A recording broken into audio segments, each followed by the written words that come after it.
Hi, everyone, and welcome to another session on tackling the professional dilemma section of the MSRA.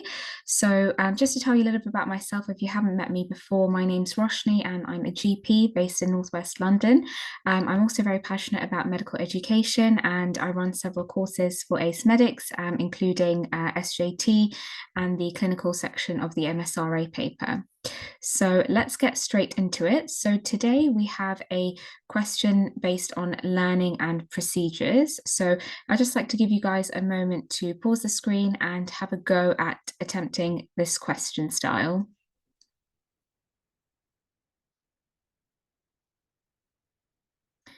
Okay, great. So hopefully you've had a moment to go through that and you've got your answers ready. Now, before I go through the answers for this question, it's important that we revisit the strategy for this question type. So remember, this is from part one of the paper, and it is a ranking question. So whenever we are doing the ranking style questions, the first thing that we need to do is that we need to read the scenario and we need to identify what the key issue of the scenario is. Okay, now when you come to our courses, you will learn that each question type is mainly tackling either one or two key issues, and that can be based on professionalism, based on integrity, on confidentiality, or on working within your limits. So you need to identify before you even start answering and ranking your options, what is the scenario actually testing? Now, once you've done that, you want to then read all the five statements and you want to pick what is the most appropriate and what is the least appropriate. Okay, now this is because if you have worked out what is the best answer and what is the least sensible answer, you will have then got the bulk of the marks in place and you will therefore only have three further statements to then play in between. Okay, so then rank the remaining three statements that are left. So remember that when we are ranking different actions that can be done, we don't consider these as sequential actions or in order of priority, but rather these are being judged as independent actions that you are judging in terms of their appropriateness. Okay, so what I mean by this is that you don't need to answer or rank the answer options in an order that you think is the way of listing them. Okay, and it's not a list of what you would do them. So, for example, it's not like first I'm going to do this and then I'm going to go ahead and do this, option two, and then I'm going to go ahead and do option three. It is not a timeline, rather, it is just judging what is more appropriate compared to another option. Okay, and we touch on this a bit more when we see the answer options. But the key thing is that you need to imagine that each action that you're taking is the only thing you would do, and it is independent of any other action. Okay, it's not a sequence.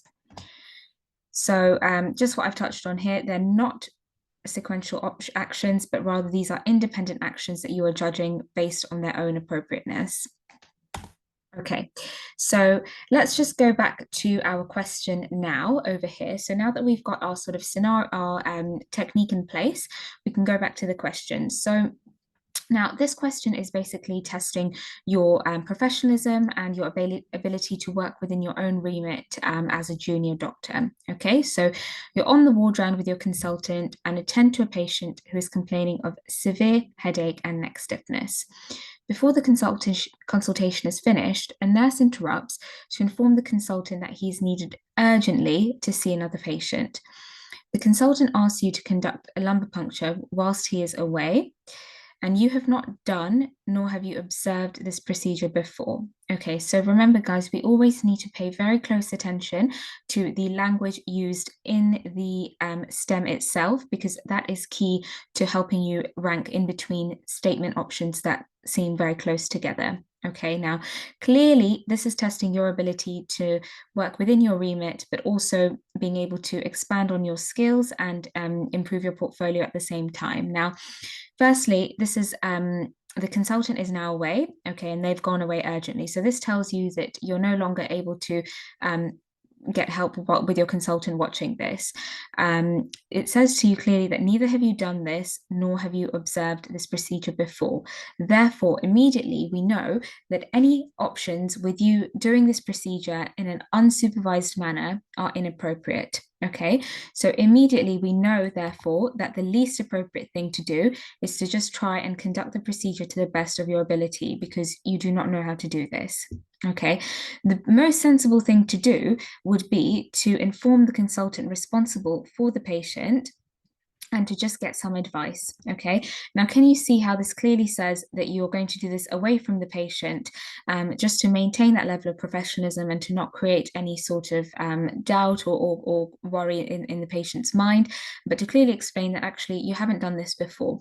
The reason that this is the best option is because by alerting the consultant, they are the person that has firstly asked you to do this, but also they will gauge an understanding of where your skill set is at. And if in the future you may want to do a lumbar puncture, they know that actually you need help with this and they can maybe get supervision for you, or they can you can be trained on how to do it. The next best option is if you're not able to inform your consultant, it would be to then find another colleague to conduct the procedure whilst you are observing. Okay, because in the event that you can't actually just be upfront and say that you can't do it, it is better to get somebody else who can do it, who is capable, and you can just watch. And in that way, you can learn. Now, option E is then the next most appropriate before C and A, okay, because it is better to get someone to supervise you doing this rather than you phoning someone and getting advice on the phone on how to conduct the procedure. Okay, so with option E, there is the possibility that if somebody is observing you whilst doing this, they can intervene and stop you if you're going wrong or if you're not sure about what to do. Okay, but option A is obviously the least appropriate because this is dangerous. Okay, so in all of these question types, what you will notice is that the first option is always the best thing to do. The last option is always the least appropriate thing, and in between the second and the fourth, so this is slightly correct, but it's not the best way of doing things. This is still wrong, but it's not as bad as the last option, and the option in the middle just tends to be quite neutral. It's not completely wrong, but it's also not right, and it's not the most optimum way of managing the situation, but it just sits in the middle. So these two are still correct, and these two are still wrong. Okay, and this is generally the scale at which you will see most of the question formats. So just to kind of go over a bit of theory now on what we've learned about this question. So yes, learning and educational training is very important, but as a clinician, you must not go beyond your professional capabilities that can cause to the detriment of patients. Okay, so as we've just seen, a very common scenario is where they've asked you to do a procedure and you're not confident in carrying it out and you're not sure if you can do this independently. Now, for the purpose of the MSRA, in the questions, they clearly state that you are a FY2 foundation year 2 doctor. So that doesn't mean that you need to, have a think about what can you actually do as an FY2 and what can you not do. And you don't need to plan beforehand, like, I can't do lumbar punctures, I might not be able to do ABG. It doesn't matter. What you need to do is you need to read the scenario, and the scenario will tell you what is your capability on that specific task. Okay, and the answer is always in the question stem. So is the question saying to you that you've never done suturing before and you've never seen it and you've got no clue how to do it, or is it saying that actually you've never done a female catheter before, but you have done it on a model and you've seen it several times? Okay, because in both of these different scenarios, the situation and the circumstances will affect in how you will react. Okay, but in general, I've just written a pathway here in that if you've not done it before, the best thing to do is, as we saw in that question, is you inform your consultant and you ask them, is it possible for me to watch it if you haven't seen it? And if you've seen it, you can ask to carry out the procedure under strict supervision. Okay. Now, inappropriate options are always the things that say just phone somebody for advice or look in a textbook on how to do it, or go onto the internet and find information on how to do it, or to just do it to the best of your ability. All of these are clearly going to have the potential to be detrimental to patient safety. So these will be lower ranking options.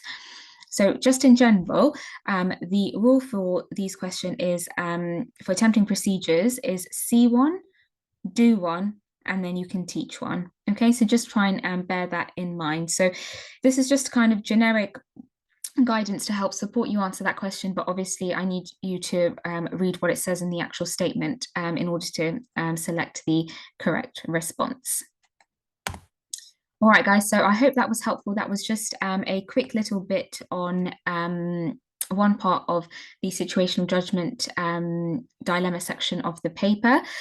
So as you may be aware, we run an MSRA course, which is a 2-day course, day 1 focusing on the clinical aspect and day 2 focusing on the professional dilemma. So please do go onto our website. We have limited spaces available, and please stay tuned for our next video. Thank you.